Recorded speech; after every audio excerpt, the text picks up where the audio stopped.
మీ కుటుంబ శాంతి, ఆరోగ్యం, ఆర్థిక అభివృద్ధి కోసం రుద్రాక్ష మహాపూజలో తప్పక పాల్గొనండి. ఇప్పుడే నమోదు చేసుకోండి.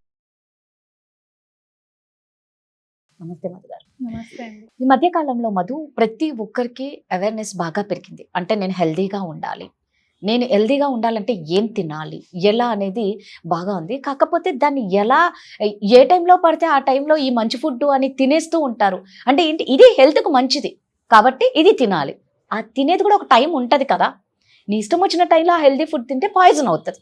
అదే అర్థం కాదు. ఎంత క్వాంటిటీ తినాలి, ఇవన్నీ బాగుండాలి. మన హెల్త్ అంటే ముఖ్యంగా మన గట్ బాగుండాలి. సో నువ్వు గట్ హెల్తీగా ఉంది అంటే నువ్వు సూపర్ అంటే కదా.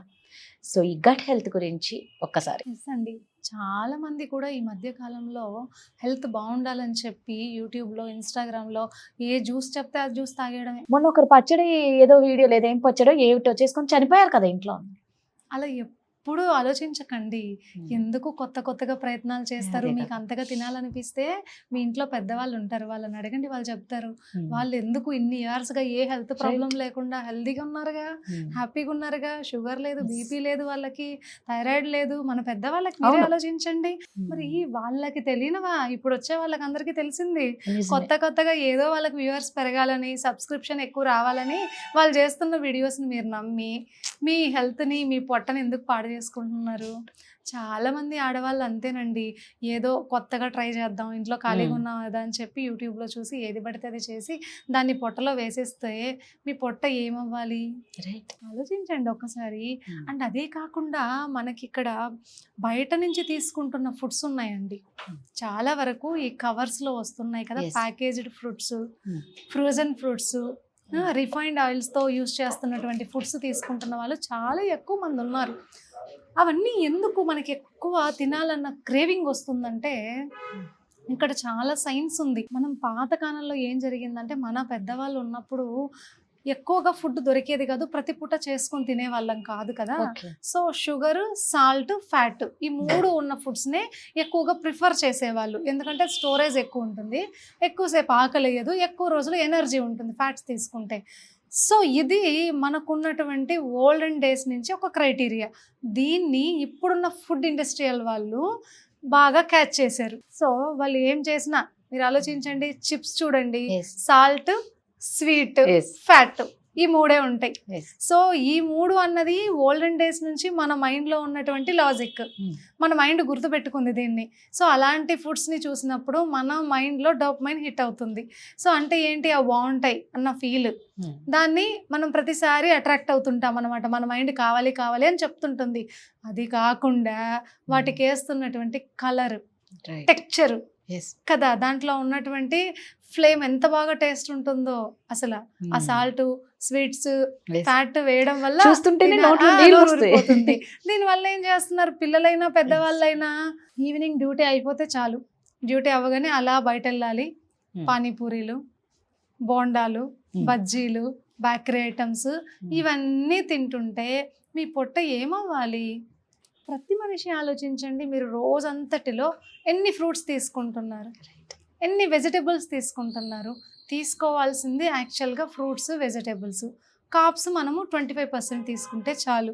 మనం ఏం చేస్తున్నాం, కార్బోహైడ్రేట్స్ని 75% తీసుకుంటున్నాం, ఫ్రూట్స్, వెజిటేబుల్స్ని 25% Yes. కూడా తీసుకోవట్లేదు. ప్రోటీన్ అసలే లేదు. ఏమంటే మేము పప్పు తింటున్నాం, అది తింటున్నాం, ఇది తింటున్నాం. మీరు అంతా తింటున్న పప్పు ఒక రోజులో 10% కూడా లేదు, 10 grams కూడా లేదు. సో మీ బాడీ ఎలా కరెక్ట్గా బిల్డ్ అవుతుంది? మీ పొట్టకి ఎంత మంచిగా ఎలా జరుగుతుంది? ఎందుకంటే మీ పొట్టలో ఉన్నటువంటి అన్ని బ్యాక్టీరియాకి కావాల్సింది ఏంటి, ఫైబరు. Yes. మీరు ఫ్రూట్స్ తీసుకోకపోతే ఫైబర్ రాదు. మీ గట్ హెల్త్ ఎలా బాగుంటుంది? దీనికి తోడు చాలామంది మానసిక వేదన పెట్టేసుకుని, మానసిక వేదన మనం మనసులో బాధ పెడితే మనకి ఇక్కడ పట్టేసినట్టు ఉంటుంది పొట్టలో. చాలాసార్లు ఆలోచించండి. యాంటాప్రోజల్ వాడుతూనే ఉంటారు కదా, యాంటాసిడ్స్. ఇలా ఎక్కువ కాలం వాడడం వల్ల వీళ్ళ గట్ చాలా లీకీ గట్ అయిపోతుంది. Okay. అండ్ ఆటోమేటిక్గా దాంట్లో రిలీజ్ అవ్వాల్సినటువంటి కెమికల్స్ అనేటివి రిలీజ్ తక్కువ అవుతుంది కదా. వీళ్ళకి అబ్జార్ప్షన్ తగ్గిపోతుంది. మీరు ఏ ఫుడ్ తీసుకున్నా అబ్జార్బ్ అవ్వదు. వీళ్ళకి ఏమవుతుందంటే రెగ్యులర్గా ఏదో ఒక గట్ హెల్త్ ప్రాబ్లమ్స్ వస్తూ ఉంటాయి. ఏ తిన్నా అరగకపోవడం, పట్టకపోవడం, మోషన్స్ అవ్వడం, ఇలాంటివన్నీ అవుతూ ఉంటాయి. దీనికి తోడు లేట్ నైట్ డిన్నర్. డ్యూటీ నుంచి ఎప్పుడో వస్తాం, ఫోన్ చూస్తుంటాం, సీరియల్ చూస్తాం, సినిమా చూస్తాం, రాత్రి 10 గంటలకు తింటాం. Yes. అది ఎప్పుడు మీకు డైజెషన్ అవ్వాలి? మీ పొట్ట మళ్ళీ అందులో ఉన్నటువంటి డస్ట్ అంతా ఎప్పుడు క్లీన్ చేసుకోవాలి? మీరు నైట్ ఎప్పుడో 10కి తింటారు, అది మొత్తం డైజెషన్ అవ్వడానికి 3 or 4 అవుతుంది. 4 తర్వాత మళ్ళీ మార్నింగ్ లేస్తారు, మళ్ళీ బ్రేక్ఫాస్ట్ తీసేసుకుంటారు. సో ఇప్పుడు క్లీన్ అవ్వాల్సిన మెకానిజంకి టైం ఎప్పుడు ఇచ్చారు? పొట్ట ఏమనుకుంటుంది, సో మళ్ళీ ఫుడ్ వచ్చింది, మళ్ళీ మనం డైజెషన్ ప్రాసెస్ స్టార్ట్ చేసుకోవాలి, క్లీనింగ్ రేపు చేసుకుందాంలే అని ఇది పోస్ట్ పోన్ చేసింది, అది చేస్తుంది. సో వేస్ట్ అంతా అట్లనే ఉండిపోతుంది, మళ్ళీ కొత్త ఫుడ్ వచ్చి పడుతుంది, కొత్త వర్క్. ఇలా వర్క్ మీద వర్క్ మీరు పెడుతూనే ఉంటే పొట్ట తనని తను ఎప్పుడు క్లీన్ చేసుకుంటుంది? సో మీ గట్ ఎలా బాగుంటుంది? గట్ బాగలేకపోతే ఆటోమేటిక్గా ఒబేస్ అవుతారు, ఆటోమేటిక్గా హార్మోనల్ ప్రాబ్లమ్స్ వస్తాయి, ఆటోమేటిక్గా టైప్ 2 డయాబెటీస్ వస్తుంది కదా. ఇంకా స్ట్రెస్, యాంగ్జైటీ ఇవి చెప్పాల్సిన అవసరమే లేదు. ఎందుకంటే మన బ్రెయిన్ తర్వాత 2వ స్థానం మన గట్కి కదా, సెకండ్ బ్రెయిన్ అనమాట. సో అలాంటప్పుడు మీరు బ్రెయిన్కి ఎంత మంచి ఆలోచనలు ఇవ్వాలో గట్కి కూడా అంత మంచి ఫుడ్ ఇవ్వాలి కదా. బయట ఫుడ్ ఇలాంటివన్నీ అట్రాక్ట్ చేస్తాయని మీరే చెప్తున్నారు కదా, మరి మేము ఎలా ఆపుకోవాలి అన్న ఆలోచన మీకు రావచ్చు. మీరు ఏం చేస్తారంటే వీక్లో 1 డే పెట్టుకోండి, వీక్లో 1 డే మీరు తీసుకోండి, పిల్లలు తీసుకోండి. ఆ రోజు ఏం చేస్తారంటే ఒక పూట మనము బయట మంచిగా బిర్యానీ తినాలనుకున్నాం అనుకోండి, ఆ రోజంతా మార్నింగ్ నుంచి ఈవినింగ్ వరకు మంచి ఫ్రూట్స్, వెజిటేబుల్స్ తీసుకోండి. ఒక్క పూట అది మీరు బయట బిర్యానీ తీసుకోండి, మీ పొట్ట అడ్జస్ట్ చేసుకుంటుంది. మీరు అలా కాకుండా కంప్లీట్ బిర్యానీ ఎంత తింటారు అసలు? ఈ మధ్య ఈ పెద్ద పెద్ద ప్లేట్లు వచ్చేయడం అలవాటు అయిపోయిందండి. ఫ్యామిలీ అంతా వెళ్ళడం, అంత ప్లేట్కి మీరు బిర్యానీ రైస్ తింటే మీ పొట్ట ఏమైపోవాలి కదా. ముందు ఏం చేస్తారంటే చాలా మందికి ఉన్న డౌట్ ఇదే, ఇంకా మాకు ఇష్టమైన ఎమోషన్ బిర్యానీ కదా, తినకుండా ఎలా ఉండాలి అని అనుకుంటారు. తినండి హ్యాపీగా, బట్ ఆ రోజంతా మంచిగా ఫ్రూట్స్, వెజిటబుల్స్ తీసుకోండి, ఈవినింగ్ బిర్యానీ తినండి. సజెస్టబుల్ ఏంటంటే బిర్యానీ ఆఫ్టర్నూన్ తింటే బెటర్, తొందరగా డైజెషన్ అయిపోతుంది, నైట్ మీకు ఇబ్బంది ఉండదు. నైట్ మంచిగా ఫ్రూట్స్ ఏదైనా తీసుకొని పడుకోండి, మీ గట్ హెల్త్ బాగుంటుంది. ప్రిఫరబుల్లీ నైట్ తీసుకోకుండా ఆఫ్టర్నూన్ తీసుకోవడం చాలా మంచిది. ఏ హెల్త్ ఇష్యూకైనా ఈ గట్ హెల్త్ కదా. సో మీరు అన్నట్టు నిజంగా ఏమంటారు, ఏ ఏజ్ పిల్లవాళ్ళైనా ఈ మధ్యకాలంలో బాగా చూస్తున్నాం అనమాట. ఈ పిజ్జాలు, బర్గర్లు విపరీతంగా, దట్టు అర్ధరాత్రులు, అపరాత్రులు మేల్కున్నాము అంటే వాళ్ళు ఆర్డర్ పెట్టేవే ఇవి. సో దీని వల్ల కూడా పిల్లలకి కూడా హెల్త్ ఇష్యూస్ ఈ ఫుడ్ వల్లే వస్తుంది కదా. 100% వస్తాయండి. మీరు నిద్ర మేల్కొన్నారంటే మీ బాడీ అంతా ఏం చేస్తుందంటే అది ఫాస్ట్గా వర్క్ చేయాలన్న మెకానిజంలోకి వెళ్ళిపోయి మీకు ఆకలిని పెంచేస్తుంది.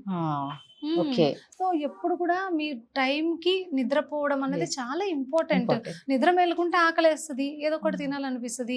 మీరు టైం లేకుండా ఎట్లా పడితే అట్లా తిని, ఎలా పడితే అలా నిద్రపోవడం వల్ల ఆటోమేటిక్గా గట్టి ఇరిటేట్ అవుతుంది, హెల్త్ ప్రాబ్లమ్స్ వస్తాయి కదా.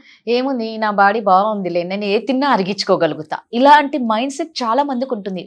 నువ్వు అరిగించుకునే శక్తి నీకు ఉందేమో, కానీ మీరు అన్నట్టు దాని ప్రాసెసింగ్ అంతా డిలే అయిపోయి పోస్ట్ పోన్ అయితే హెల్త్ ఇష్యూస్ వస్తాయి. ఖచ్చితంగా. థ్యాంక్ యూ అండి.